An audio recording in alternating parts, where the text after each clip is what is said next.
شام ہو گئی ہے اور یہ ایک ایسا وقت ہے، شام کا وقت ایک ایسا وقت ہوتا ہے، میں سمجھتا ہوں اگر انسان کے اندر آرٹسٹ ہو، اگر انسان کے اندر ایک دھڑکنے والا دل ہو،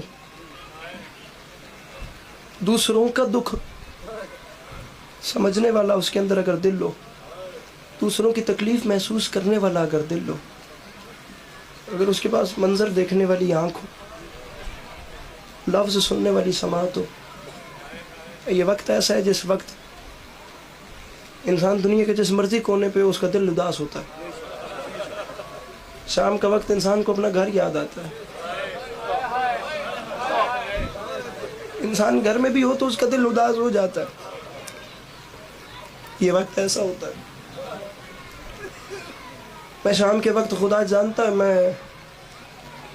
میں بڑے شکستہ دل سے میں دعا مانگ رہا ہوں، میرے مولا آپ سب کو کربلا بلائیں۔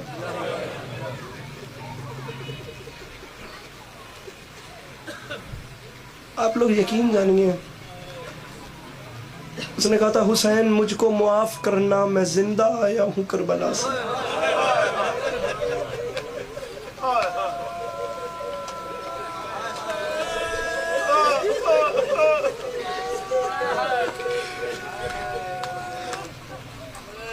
ذرا ہاتھ اٹھائیں وہ لوگ جو کربلا کی زواری کر رہے ہیں۔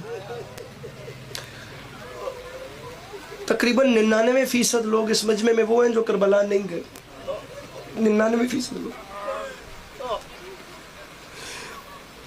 میں ذاتی طور پہ چاہتا ہوں کہ آپ لوگ ہائے کریں، کیونکہ جو میں نظم کا پہلا مصرع پڑھ رہا ہوں وہ بڑا سخت ہے۔ کہتے ہیں مولا آپ نے مجھے کربلا بلایا تو تھا، لیکن مولا میں آپ کے سامنے شرمندہ ہوں۔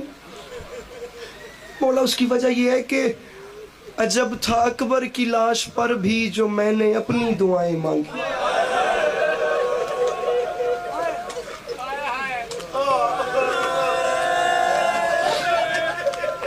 بڑی تکلیف میں پڑا ہے، مولا جانتے ہیں میں گلے کا انفیکشن ہے، میں گلے کی تکلیف میں ہوں، میں بات کرتا ہوں مجھے تکلیف محسوس ہوتی ہے، گلے میں درد ہوتا ہے، میں کوشش کر رہا ہوں جیسے بھی ہو ایک آنسو ایسا آ جائے جو میری بخشش کا سامان ہو جائے۔ کہتے ہیں مولا عجب تھا اکبر کی لاش، کربلا ظاہر گیا، اس نے کربلا جا میرے مولا ان آنکھوں کی خیر کریں، یہ جوانی بے داغ رہے میرے بھائی، کیا خوبصورت آنکھیں چھلک رہی ہیں۔ کہتے ہیں مولا عجب تھا اکبر کی لاش پر بھی جو میں نے اپنی دعائیں مانگی، برہنہ سر جو علی کی بیٹی سے بیٹیوں کی ردائیں مانگی۔ کہتے ہیں مولا مجھے معاف کرنا، پڑھ دوں اگلا جملہ۔ کہتے ہیں مولا مجھے معاف کرنا، تڑپتے اصغر کو دیکھ کر بھی نواسوں پوتوں کی خیر مانگی۔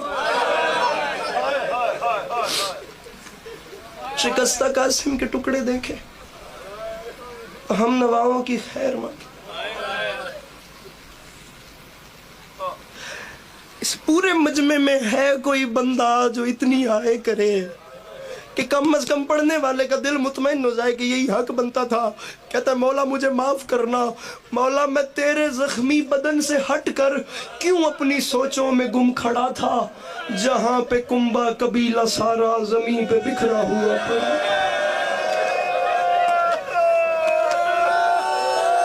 یہ بات ہے، یہ بات ہے۔ یا علی یا علی، جناب سیدہ نا آوازوں پہ رحمت نازل فرمائے۔ میرے مولا اس پرسکون شام کا وقت ہے، بہت روحانیت ہے، میرے مولا کبھی کسی چیز کی کمی محسوس نہ ہونے دے۔ مولا میں تیرے زخمی بدن سے ہٹ کر کیوں اپنی سوچوں میں گم کھڑا تھا، میرے مولا مجھے معاف کیجئے گا، میری مخدومہ مجھے معاف کیجئے گا۔ بلکہ میں خاص طور پہ کہتا ہوں یہ جتنی میری مائیں بیٹھی ہیں، جتنی میری بہنیں صاحب اولاد، میری جتنی بہنیں جن کی جھولی ہری ہے، شاید ایک ماں سمجھ سکتی ہے کہ جو اگلا شعر پڑھوں اس میں کیا درد۔ ارے رات بستر پہ رونے کے لیے کافی ہے یار، وہ بندہ کون ہے جس کے سینے میں دل نہیں پتھر رکھا ہے۔ وہ کہتے ہیں مولا میں تیرے زخمی بدن سے ہٹ کر کیوں اپنی سوچوں میں گم کھڑا تھا، جہاں پہ کنبہ قبیلہ سارا زمین پہ بکھرا ہوا پڑا تھا۔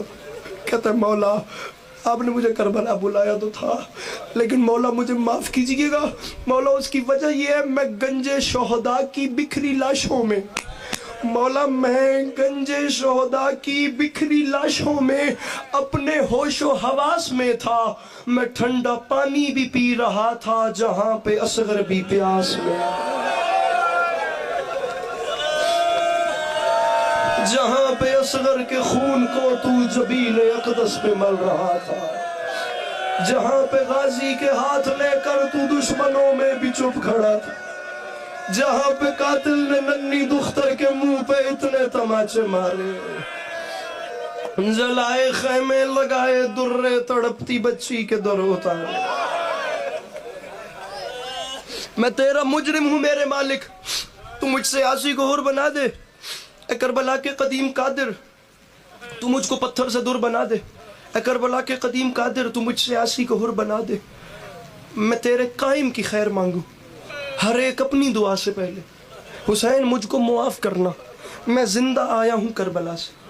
میں نے یہ جملہ کیوں کہا ہے آپ ایک لمحے کے لیے بھائی جان سوچئے گا، زندہ آیا ہوں کربلا سے، بھائی سمجھ کے نہیں، بات اگر قیامت آمیز لگے تو میں نے پہلے کہا ہے زندہ آیا ہوں کربلا سے۔ اس مجمع میں ہر بندہ یہ بات اس لیے نہیں سمجھے گا کیونکہ کم کربلا گئے ہیں، لیکن جو گئے ہیں ان کے سر پہ قرآن رکھ کے پوچھئے گا، کربلا جانا آسان نہیں، جانا مشکل ہے لیکن واپس آنا اور زیادہ مشکل۔ یقین جانے مجھے نہیں پتا موت کتنی مشکل ہوتی ہے، میں ممبر کے دامن میں ہاتھ ڈال کے کہہ رہا ہوں، لیکن وہ وقت شاید موت سے بھی مشکل ہی ہوگا جس وقت قافلہ سالار کہتے ہیں زائرین ہماری کربلا میں آخری رات ہے، صبح ہم نے گھروں کو واپس جانا ہے۔ موت آتی ہے جس وقت جاوید بھائی، عرفان بھائی، موت آتی ہے ظاہر جس وقت امام حسین کے روزے کی جالی کو سینے سے لگا کے کہتا ہے مولا میں آخری بار ہو جاؤں، مولا آپ کو عزت کا واسطہ ہے مجھے دوبارہ ضرور بلائیے گا۔ بھائی جان ظاہر آخری سلام، جو ظاہر بیٹھے ہیں یار کیوں نہیں کرتے میری تصدیق، میں غلط کہہ رہا ہوں کیا؟ جس وقت آخری سلام کرتا ہے اس وقت ظاہر جاتا اپنے ہوٹل کو ہے، گاڑی کی طرف جاتا ہے، چلتا آگے ہے، مڑ مڑ کے غریب کا روزہ دیکھتا ہے، چلتا ادھر ہے، مڑ مڑ کے حرم دیکھتا ہے، پھر ادھر چلتا ہے، پھر مڑ کے دیکھتا میں ایک نظر گنبد دیکھ لوں، میں ایک نظر غریب کی قبر دیکھ لوں، میں ایک نظر روزہ دیکھ لوں۔ میں اس بندے کو شیعہ نہیں مانتا جو ماتم نہیں کرے گا، باقی جو بھی ہے میں اس کا احترام کرتا ہوں کیونکہ وہ مولا کا مہمان ہے۔ ظاہر چلتا ادھر ہے، دیکھتا ادھر ہے۔ بھائی جان سمجھ نہیں آئی، 1400 سال کے بعد جس ظاہر نے حسین کو دیکھا نہیں اس کے لیے حسین کی قبر چھوڑنا اتنا مشکل ہے۔ قسمت اس بہن کی جو بے کفن لاش دھوپ میں جسے ماتم نہیں آتا وہ سر نیچے کر لے۔ جملہ سنیے گا، اس بہن کی قسمت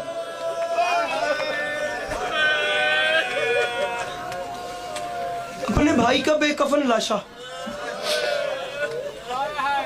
دھوپ میں چھوڑ کے بہن شام چلی گئی۔ امام حسین کی 2 اولادیں تھیں جو کربلا سے بچ گئیں۔ آخری جملہ، ایک سید سجاد بولیے، ایک 4 سال کی بیٹی، 2 بہن بھائی جو کربلا سے بچے۔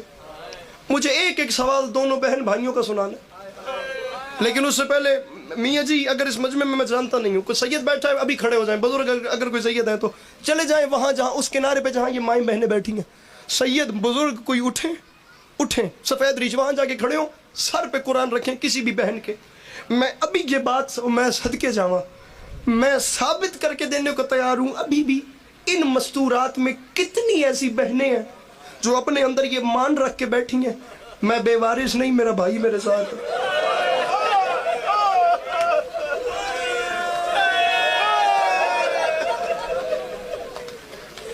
ابھی کتنی بہنیں ایسی ہیں بھائی جان مان رکھ کے بیٹھی ہیں، میں تنہا نہیں، میرا بھرا نہ لے۔